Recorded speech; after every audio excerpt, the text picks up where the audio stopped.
এ দুনিয়াদার পাগল, আজকে ঠান্ডার ভিতরে শীতের ভিতরে ঘুমানোর জন্য আমরা ল্যাপ ব্যবহার করি, তোষক লাইসা বিছানে শুয়ে পড়ি, বালিশ মাথার নিচে দিয়া ঘুমাই।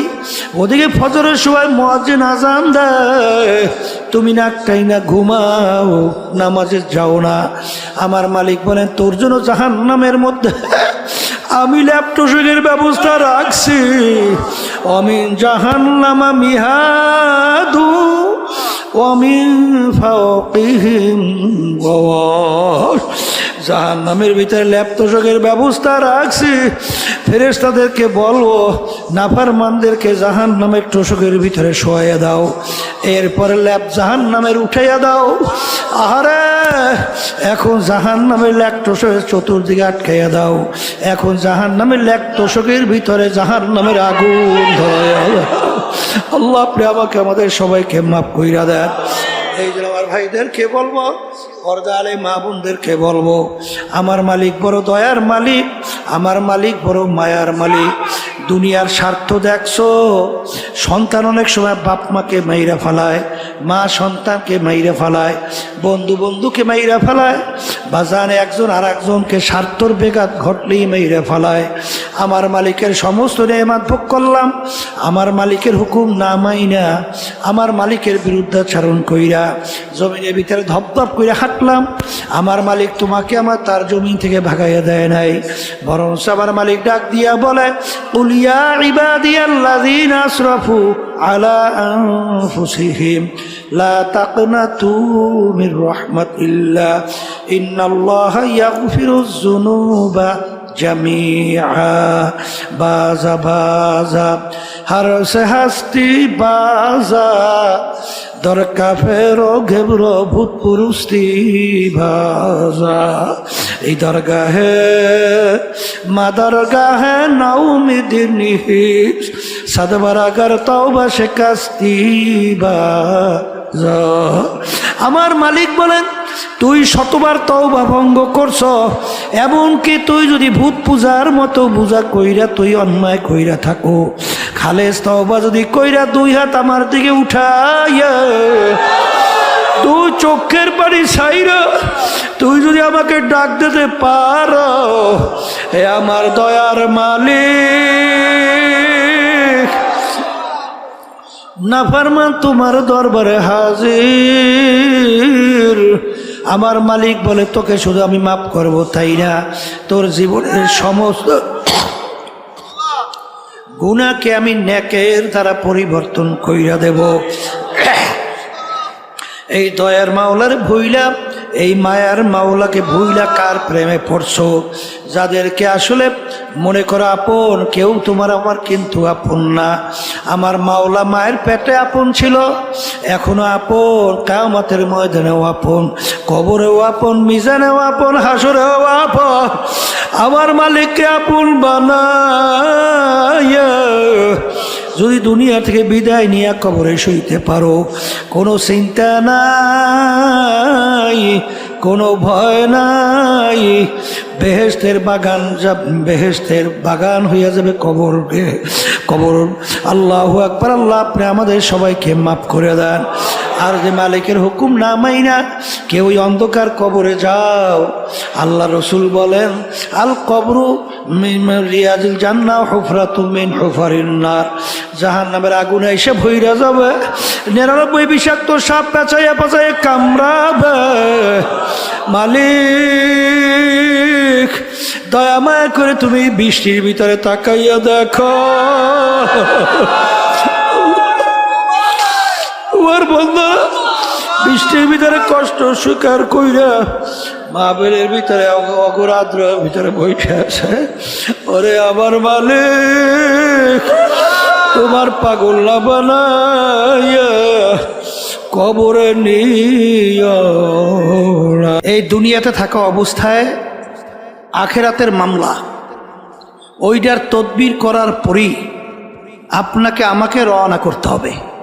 কথা ঠিক না? এখন দুনিয়ার মামলা পরিচালনা করার জন্য উকিল ধরা লাগে না? না লাগে না? না লাগে না? আর আখেরাতের মামলার তদবিরের জন্য উকিল লাগে। সেই উকিল হলো হক্কানি ওলামায়ে কেরাম, হক্কানি পীর বুজুর্গেরা। দুনিয়ার মামলার ব্যাপারে আমরা উকিলের কাছে এত দৌড়াইলাম, এত সময় খরচ করলাম, কিন্তু আখিরাতের মামলার ব্যাপারে পরিত্রাণের জন্যে হক্কানি ওলামায়ে কেরাম, হক্কানি পীর বুজুর্গের কাছে আমরা কি কিন্তু ওই গুরুত্ব দিয়ে কেউ যাই না। যদি আমরা নাই যাই তাহলে ওই মামলায় পরিত্রাণ পাবো কিভাবে? সম্ভব? আর এই যে বলছি হক্কানি ওলামায়ে কেরাম, পীর বুজুর্গ, হক্কানি, তাদের কাছে যাওয়া লাগবে কেন? আল্লাহ রাব্বুল আলামিন আপনাকে আমাকে হুকুম করছেন ওয়াকুনু মা'আস সাদিকিন, তোমরা সাদিকিন বান্দাদের সঙ্গী হও। আপনি পরীক্ষা করে দেখবেন যারা হক্কানি ওলামায়ে কেরাম, হক্কানি পীর বুজুর্গ এদের সাথে সম্পর্ক রাখে, তাদের আমল আখলাক, তাদের চরিত্র আচার আচরণ, আর যারা সম্পর্ক রাখে না তাদের আমল আখলাক চরিত্রের ভিতরে অনেক পার্থক্য আছে না? আমি ভুল বলছি? ঠিকই বলছি, কথা ঠিক না? এখন আবার ভাইদেরকে বলবো, আসলে যারা এই কথাগুলো গুরুত্ব দেবে তারা কিন্তু সে অনুযায়ী আমলেও গুরুত্ব দেবে, আর যাদের এই কথাগুলো গুরুত্ব আসবে না তাদের আমলের ব্যাপারেও গুরুত্ব আসবে না। এই আমলের ভিতরে গুরুত্ব না আসার কারণ কি? আল্লাহ রাব্বুল আলামিন ভালো মন্দ এটা বিবেচনার শক্তি মানুষকে আল্লাহ দান করছে না? কোনটা ভালো কোনটা মন্দ এইটা বিবেচনার শক্তি আল্লাহ দান করছে কাদের মধ্যে?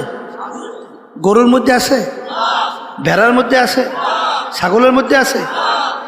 একটা গরুকে আপনি যত বুঝাবেন, যেই মালিক যদি বলে এই আম গাছটা আমি খুব শখ করে আনছি, দামও অনেক, তোকে আমি আদর যত তো কম করি না, তোকে প্রয়োজন বোধে আরো ভালো ভালো জিনিস খৈর ভুসি সহ সব ব্যবস্থাই করব, কিন্তু এই আম গাছটা খাইস না।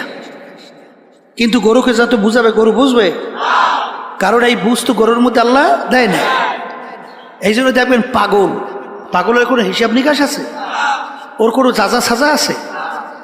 ওর কোনো জেল জুলুম আছে? কারণ যখন প্রমাণিত হবে ও পাগল, তখন ওর ব্যাপারে কোনো কিনা আইন নাই, কিনা হয়। কিন্তু পাগলের চক্ষু আছে না, হাত আছে না, পাও আছে না, অন্য অন্য অঙ্গ প্রত্যঙ্গ আছে না? কিন্তু শুধুমাত্র ওই যে ব্রেইন, ওই যে জেহেন, যার মাধ্যমে ভালো মন্দ বিবেচনার শক্তি আল্লাহ দান করছেন, ওইটা যখন নষ্ট হয়ে যায় তখন কিন্তু তার কোনো গুরুত্ব থাকে না। এই জন্য আমার ভাইদেরকে বলবো, মনে করছেন আমরা ওলামায়ে কেরাম কিছু বুঝি না? আরে বুঝতে শুনলেই তো টুপি রাখছি, বুঝতে শুনলেই তো লম্বা জামা গাই দিছি, বুঝতে শুনলেই তো দাঁড়িয়ে রাখছি, বুঝতে শুনে আল্লাহর রহমতে হারাম থেকে বাইসে থাকার চেষ্টা করি। হজরে মুয়াজ্জিন আজান দেয়, ওই শীতের কনকুইন্ডে ঠান্ডার মধ্যেও ল্যাপ তোষক ফালাইয়া পাগলের মতো উঠা মসজিদে দৌড়ই না। কারণ কি? ভালো করে চিন্তা ভাবনা করে দেখছি এই ব্রেন দিয়া, যে আসলে দুনিয়ার ভিতরে একটাই কিতাব, যেই কিতাবের শুরুতে লেখা আছে যালিকাল কিতাব লা রাইবা ফি। এই যে কিতাব তো এর ভিতরে কোনো ভুল সন্দেহ বলতে কিছু নাই। আজ পর্যন্ত দুনিয়া সৃষ্টির পরে আপনারা জানেন কত ইসলামের শত্রু গেল, এই আল্লাহ রসুলের জমানায়ও ছিল, মাঝখানেও গেছে, বর্তমানেও আছে। আজ পর্যন্ত কোরআনুল কারীম থেকে ভুল বের করতে পারছে? বরঞ্চ যারাই কোরআনুল কারীম নিয়ে ভুল বাড়া করার চেষ্টা করছে তারাই কিন্তু কালিমা পড়ে মুসলমান হয়ে গেছে। আপনারা জানেন ওই যে কানাডার টরেন্টো হয়েছে কানাডার রাজধানী, সেখানে ইউনিভার্সিটির প্রফেসর ক্যারি মিরল গণিত এবং যুক্তিশাস্ত্রের উপরে পাণ্ডিত্য অর্জন করছে।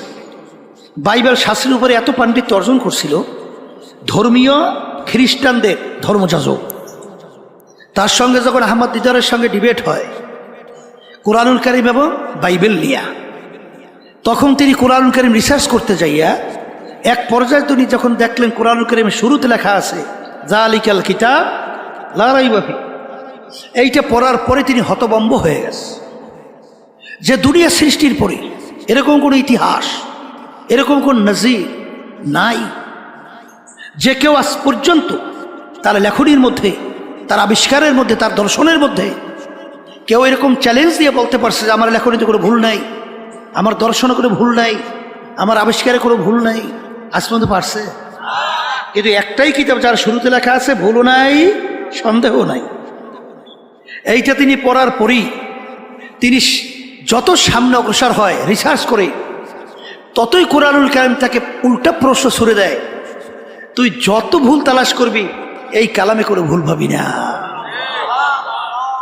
এক পর্যায়ে তিনি দেখলেন যে কোরআনুল কারীম আল্লাহর হাবিব সাল্লাল্লাহু আলাইহি ওয়াসাল্লামের উপরে নাযিল হয়েছে। মুসলমানদের নবী না, আমাদের নবী না, কথা বলে না। খ্রিস্টানরা আমাদের নবীর নবী মানে? তারা নবী মানে ঈসা আলাইহিস সালাতু, কথা ঠিক না? কিন্তু নিয়ম কি? অন্য অন্য ধর্মাবলম্বী বা অন্য অন্য ধর্মের নবী বা কেউ যদি নিজে কোনো লেখনী লিখে থাকে, দেখবেন তার গুণকীর্তন, তার বংশের গুণকীর্তন, তার স্ত্রী সন্তানাদির গুণকীর্তন লেখে কিন্তু অনেকাংশে মানুষের আকর্ষণ তৈরি করার চেষ্টা করে। কিন্তু কোরআনুল কারীমের ভিতরে তিনি পড়ে দেখে যে কোরআনুল কারীমের ভিতরে প্রায় 34 বারের মতো ঈসা আলাইহিস সালাম, মারিয়াম আলাইহিস সালামের নাম আসছে। এই নবী তো তাদের নবী, প্রশংসা সহকারে। একটা সূরাই নাজিল হয়েছে কোরআনুল কারীমের মধ্যে, সূরা মারিয়াম। এইটা পড়ার পর তিনি আরো আশ্চর্য, তিনি যদি নিজেই কোরআনুল কারীম লিখতেন তাহলে আমাদের নবীর প্রশংসা তিনি কেন এইভাবে লেখলেন? আর তার নামের প্রশংসা এত নাই কেন? আর আল্লাহ রাসূল সাল্লাল্লাহু আলাইহি ওয়াসাল্লামের নাম আসছে মাত্র 4 বার, আর তার একক ঈসা আলাইহিস সালামের নাম আসছে প্রায় 25 বার এর মতো। আচ্ছা, তিনি এই আলোচনা করার পরে, রিসার্চ করার পরে, ওই জ্ঞান, ওই ব্রেন তাকে বলতেছে আর সময় ক্ষেপণ করিস না, কালিমা আবার মুসলমান হয়ে যা। শেষ পর্যন্ত তিনি তো কালিমার মুসলমান হয়ে গেছে। এরকম একটা দুইটা ঘটনা না, এ হাজার হাজার লক্ষ লক্ষ কোটি কোটি ইতিহাস। মরিস বুকাইলের নাম শুনছেন? ফ্রান্সের বিশ্ববিখ্যাত বৈজ্ঞানিক। তিনি একটা বইও লাগছেন, বাইবেল, কোরআন ও বিজ্ঞান, 400-450 পৃষ্ঠা ব্যাপী। তিনি ওখানে কোরআনুল কারীম, বাইবেল, তাওরাত, ইনজিল উল্লেখযোগ্য 4 কিতাব, আর আসমানি কিতাবের সংখ্যা নাজেল প্রায় 160। তিনি রিসার্চ করে দেখে তামাম দুনিয়ার ভিতরে অন্য অন্য তাওরাত, ইনজিল, জাবুর সহ তালাশ করলেই দেখা যায় লন্ডনের সঙ্গে আমেরিকার তাওরাতের মিল নাই, ইনজিলের মিল নাই, এই জাবুরের কোনো মিল নাই। কিন্তু কোরআনুল কারীম দুনিয়ার যে কোনো প্রান্তে রিসার্চ করে নোক্তারও কোনো পরিবর্তন নাই। তখন তিনি চিন্তা করলেন ব্যাপার কি? ব্যাপার তালাশ করে দেখেন অন্য অন্য আসমানি কিতাব নাজেল হলো ঠিক, কিন্তু আল্লাহ রাব্বুল আলামিন ওই সমস্ত কিতাব তিনি হেফাজত বা সংরক্ষণের দায়িত্ব আল্লাহ নিজে নেয় নাই। কিন্তু কোরআনুল কারীম নাজেল হওয়ার পরে আল্লাহ রাব্বুল আলামিন ইন্না নাহনু নাযালনা যিকরা ওয়া ইন্না লাহু লাহাফিজুন, আল্লাহ রাব্বুল আলামিন বলেছে কোরআনুল কারীম নাজেল করলাম আমি, ওর হেফাজত সংরক্ষণের দায়িত্ব নিলাম আমি স্বয়ং রব্বুল আলামিন। কেমনে সংরক্ষণ করি? একটু আগে দেখছেন ছোট এক বাচ্চা, ওর মাথায় পাগড়ি পরাইয়ে দিছি, 30 পারা কোরআনুল কারীম ওর সিনার ভিতরে আল্লাহ রাব্বুল আলামিন সংরক্ষণ করছে। দুনিয়ার এমন কোনো কিতাব বই পুস্তক আছে প্রথম থেকে শেষ পর্যন্ত এক দ্বারায় তেলাওয়াত করতে পারে, পড়তে পারে? শুনছেন আজ পর্যন্ত? আমরা শুনিও নাই, দেখিও নাই, ইতিহাসও নাই। কিন্তু কোরআনুল কারীম এরকম ছোট ছোট ছোট ছোট বাচ্চা, তাদের সিনার মধ্যে আলিফ লাম থেকে শুরু করে নাস পর্যন্ত এক দাঁড়ায় একসঙ্গে তেলাওয়াত করে। কেমনে হেফাজত করে মালিক বুঝছে। এই জন্য আমার ভাইদেরকে বলবো, পর্দা আলে মা বোনেরা যারা শুনতেছেন, শোনেন, আসলে দুনিয়ার যে কোনো কাজের একটা সময় থাকে, তারিখ থাকে না, থাকে না? কিন্তু আপনার আমার মৃত্যু বা মৌতের সময় নির্ধারণ করা আছে কার কার? একটু মুখ খুললে বলেন। এইটা বলতে তো একটু কষ্ট হয়, ঠিক না? মনের কথা হলে তো একটু ভয়ই পায়, এত স্বাভাবিক, ঠিক না? কি নির্ধারণ আছে? আছে? কেউ জানা আছে এখান থেকে ওখানে যাইতে পারবেন? জানা আছে? এই বাংলাদেশের এক গান গায়ক, অনেকে জানেন, এই ফিরোজ শাহী নাম শুনছেন না? স্টেজের মধ্যে উঠা গানে টান দিছে, 1 সেকেন্ডের নাই ভরসা, ঠাস নাই ভরসা, কইতে আছে এর ভিতরে পড়িয়ে গেছে, এর ভিতরে দেখে দুনিয়াতে না। আল্লাহ বলছেন যে তোর মাধ্যমেই দেখাবো, তুই বলছো সেকেন্ডের ভরসা নাই, আসলেই তো নাই। দেখ কেমনে নাই, আস্তের উপরে পড়িয়ে গেছে, আর দুনিয়াতে নাই। এই ঢাকা সদরঘাট, সেখান থেকে লঞ্চ আসছে বরগুনা যাবে, এই নদীর ভিতরে লঞ্চের ভিতরে আগুন ধরে গেছে, এখন যুবক ছেলে আগুনের ভিতরে আটকে পড়ে গেছে, বাপের কাছে মোবাইল করে, আব্বা যান দেখা হবে কিয়ামতের ময়দানে। আর দেখা হয় নাই, দেখা করতে পারে নাই, উইরা ছাই হয়ে গেছে। এই জন্য আর বাজানদেরকে বলবো, শোনেন, আল্লাহ এমন কোন ধর্মাবলম্বী নাই যেই ধর্ম যারা বিশ্বাস করে, হিন্দু, খ্রিস্টান, ইহুদি, অন্যান্য যে ধর্মাবলম্বী, উপজাতি সহ কোন ধর্মাবলম্বী আছে তারা পরকাল বিশ্বাস করেন? এরকম কোন ধর্মাবলম্বী আছে? সবাই বিশ্বাস করে না? করে না? এই আমরা মুসলমান, আমরাও তো পরকাল বিশ্বাস করি না? করি। তাহলে আজ পর্যন্ত মুসলমান জাতি ছাড়া অন্য কোনো জাতি চ্যালেঞ্জের মাধ্যমে দুনিয়ার ভিতরে বুক ফুলাইয়া গলা টান করে কেউ বাঁচতে পারে নাই। একমাত্র মুসলমান জাতি দুনিয়ার ভিতরে চ্যালেঞ্জের মাধ্যমে বুক ফুলাইয়া গলা টান করে বেঁচে আছে। কথা ঠিক না? ঠিক। আজকে মুসলমানের ঘরে জন্মগ্রহণ করার পরে খোদা নাখাস্তা যদি আল্লাহর হুকুম নবীর তরিকা অনুযায়ী না চইলা কেউ যদি আল্লাহর কাছে হাজিরে দেন, পথ কয়টা? রাস্তা কয়টা? দল কয়টা? আসতে কয়? দুইটা না? ফারিকুম ফিল জান্নাতি ফারিকুম ফিস সাইর। কয়টা? কয় গুরু হইবি কয়টা? হ্যাঁ, এখন বেহেশতে কারা যাবে? আল্লাহর মেহমান খানায়। জাহান্নামে কারা যাবে? এইটা জানা লাগবে না? কথা বেশি লম্বা বলো না, সংক্ষেপ। হেদায়েতের মালিক আল্লাহ। হেদায়েতের মালিক কে? আল্লাহ। দোয়া করতে থাকেন, আল্লাহ রাব্বুল আলামিন আমাদেরকে যেন পরিপূর্ণ হেদায়েত দান করে। আল্লাহ রাব্বুল আলামিন বলছেন বেহেশতে যাওয়ার জন্য শর্ত দুইটা। কয়টা? ইন্নাল্লাযীনা আমানু ওয়া আমিলুস সলিহাত কানাত লাহুম জান্নাতুল ফিরদাউসি নুজুলা। বেহেশতে যারা যাইতে চাও, আল্লাহ শর্ত লাগাইছেন, দুইটা কাজ করা লাগবে। একটা হলো ঈমান আনা লাগবে। জোরে বলেন, কি আনা লাগবে? ঈমান একটা আরবি শব্দ, বাংলা অর্থ হলো বিশ্বাস। বিশ্বাস আবার তিন জিনিসের সমন্বয়। মুখে স্বীকার করা আল্লাহ কয়জন? একজন। অন্তরে বিশ্বাস করা লাগবে আল্লাহ কয়জন? কাজে প্রমাণ করে দেখানো লাগবে আল্লাহ কয়জন? রিজিক দেওয়ার মালিক বলেন, মুখ খুলে বলে আল্লাহ। এই মারুই না বাসুই না মালিক। এই ভালো মন্দ এর মালিক। এই আল্লাহর বান্দারা ভালো কইরা বোঝেন, ক্ষমতা দেওয়া নেওয়ার মালিক। কুলিল্লাহুম্মা মালিকাল মুলক। দেখা যায় আমার মালিক বাদশার বাদশা, রাজার রাজা। আল্লাহ যাকে ইচ্ছা করেন বাদশাহী দেন, আবার ছেড়ে নেয়। এই 5ই আগস্ট যে ঘটনা মালিক দেখাইলেন, 1 ঘন্টা আগেও মনে হয় আমাদের দেশের যে জালেম শেখ হাসিনা বোঝে নাই। বুঝছিল? বুঝছিল? বুঝছিল?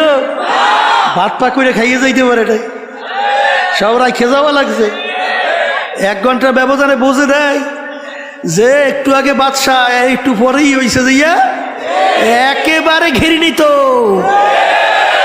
কথা ঠিক না? ঠিক। কে করে? হ্যাঁ, এই ক্ষমতা দেওয়ার, সম্মান দেওয়ার মালিক, নেওয়ার মালিক, আইন দেওয়ার মালিক। কিন্তু বর্তমানে আমার বাজানরা বলবো, পর্দালে মা বোনরা যারা শুনছেন, এক শ্রেণী আমার বাজানরা অনেক অনেক ক্ষেত্রে আমার মালিককে মনে করে এইটা মালিক, ইমানের ব্যাপারে কোনো ঘাটতি নেই বলে। কিন্তু এক শ্রেণী আমার বাজানরা মানব রচিত তন্ত্র মন্ত্র, আল্লাহ রাব্বুল আলামিন বলো ওয়াজতানিবুত তাগুত, তোমরা তাগুত থেকে পরহেজ করো। তাগুত কাকে বলে? মানব রচিত তন্ত্র মন্ত্রই হলো তাগুদের ভিতরে বড় একটা তাগুত। এ আল্লাহর বান্দারা, পর্দালে মা বোনেরা, যে ইঞ্জিনিয়ার তৈরি করে, ওই ইঞ্জিন সম্পর্কে ওই ইঞ্জিনিয়ার ভালো জানে কোন পাইপের ভিতরে মোবিল ঢুকাতে হবে, তৈল ঢুকাতে হবে। কেউ যদি মোবিলের পাইপে তৈল ঢুকায়, কেউ যদি তৈলের পাইপের ভিতরে মোবিল ঢুকায়, ইঞ্জিন ভালো চলবে না, ধ্বংস হবে। মানুষ জমি সৃষ্টি করছেন কে? কোন নিয়ম নীতি অনুযায়ী আমার মানুষ যদি দুনিয়ার ভিতরে চলে, দুনিয়াতে শান্তি পাবে, আখেরাতে মুক্তি পাবে। আমার মালিক ভালো জানে না তুমি আর আমি ভালো জানি?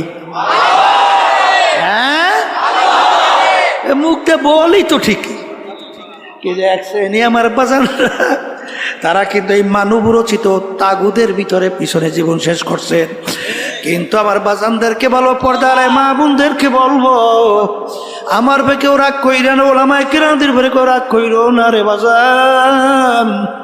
আমার মালিক বলেন, ইয়াউমা নাদউ কুল্লা উনাসিন বিইমামিহিম, কিয়ামতের ময়দানে আমার মালিক প্রত্যেকটা মানুষকে তার দলের নেতা নেত্রীর সঙ্গে ডাকবে।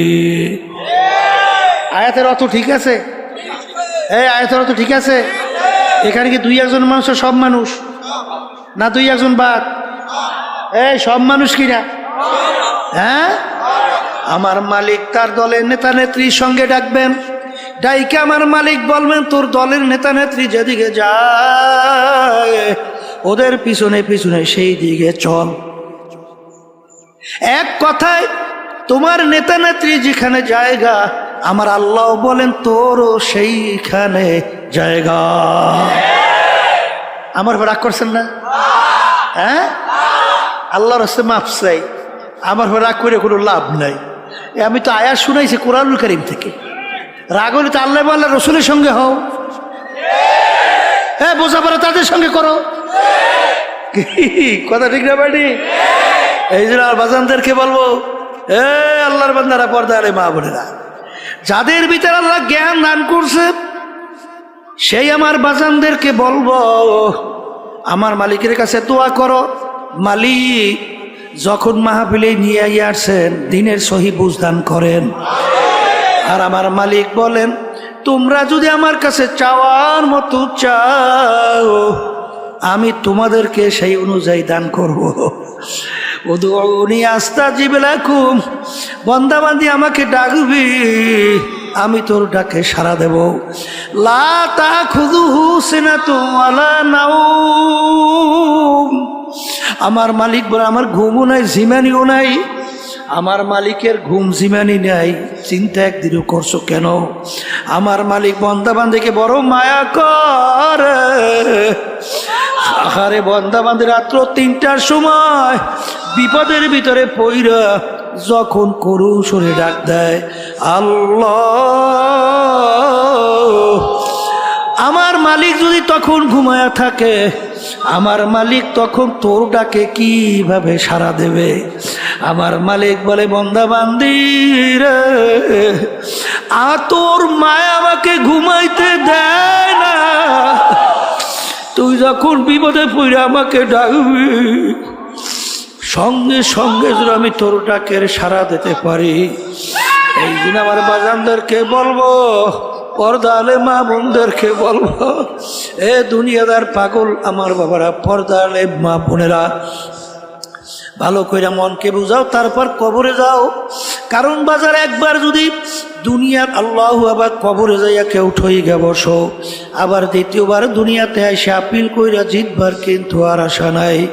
দুনিয়ার কাজে যদি 5 বারও ঠগো, আবার ওই কাজের ভিতরে চেষ্টা করলে জিতবার আশা করা যায়। কেসের ভিতরে ম্যাজিস্ট্রেট কোর্টে ঠকলে হাইকোর্ট, সেখানে ঠকলে সুপ্রিম কোর্ট, সেখানে ঠকলে প্রেসিডেন্ট কোর্ট, সেখানে ঠকলে আন্তর্জাতিক কোর্ট। কিন্তু এ কবরের যাত্রীরা, তোমার আমার সামনে আখিরাতের 5টা মামলা, এই মামলা যদি কেউ একবার ঠগ আর দ্বিতীয়বার দুনিয়াতে আইসা আপিল কইরা জিতবার কিন্তু আর আশা নাই।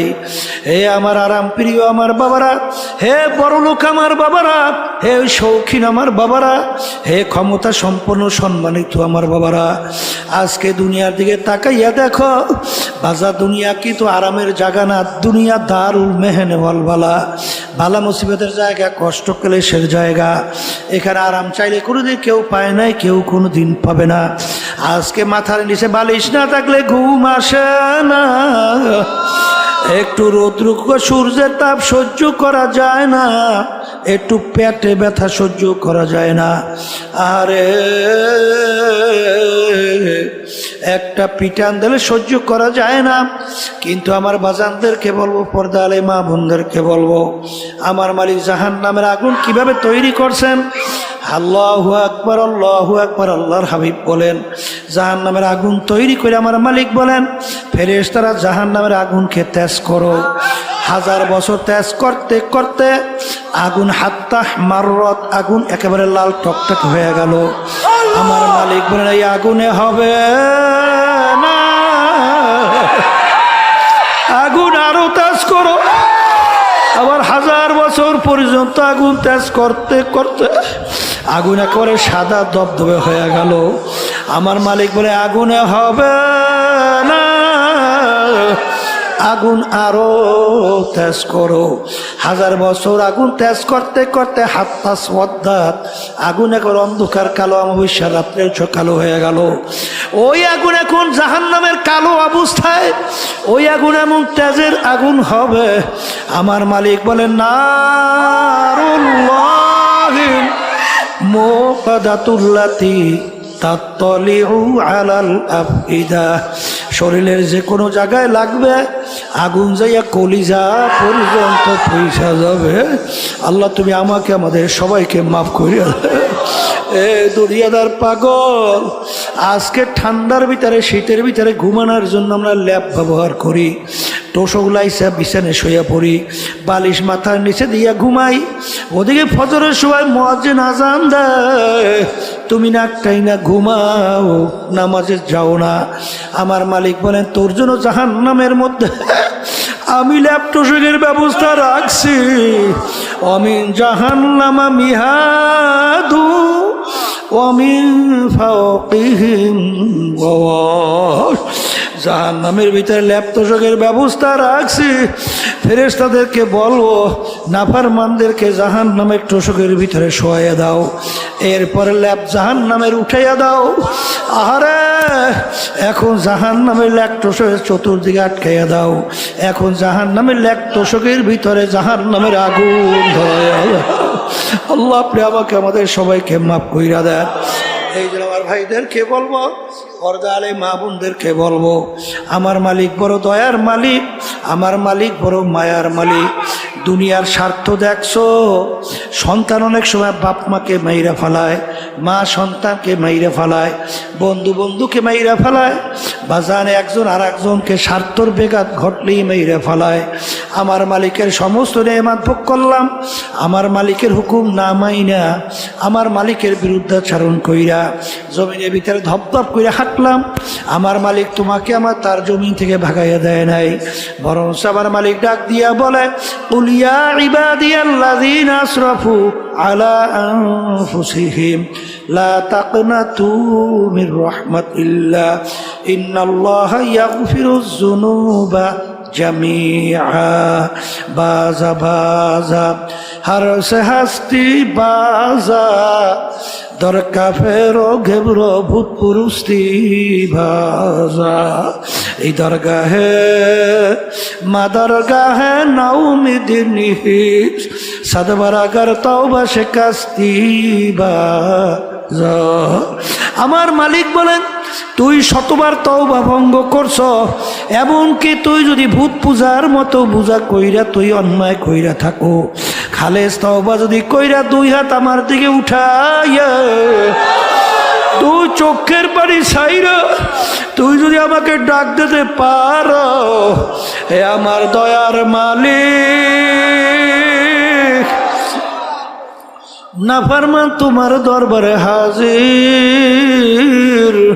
আমার মালিক বলে, তোকে শুধু আমি মাফ করব তাই না, তোর জীবনের সমস্ত গুনাহকে আমি নেকের দ্বারা পরিবর্তন কইরা দেব। এই দয়ার মাওলার ভুইলা, এই মায়ার মাওলাকে ভুইলা কার প্রেমে পড়ছো? যাদেরকে আসলে মনে করো আপন, কেউ তোমার আমার কিন্তু আপন না। আমার মাওলা মায়ের পেটে আপন ছিল, এখনো আপন, কিয়ামতের ময়দানেও আপন, কবরেও আপন, মিজানেও আপন, হাসরেও আপন।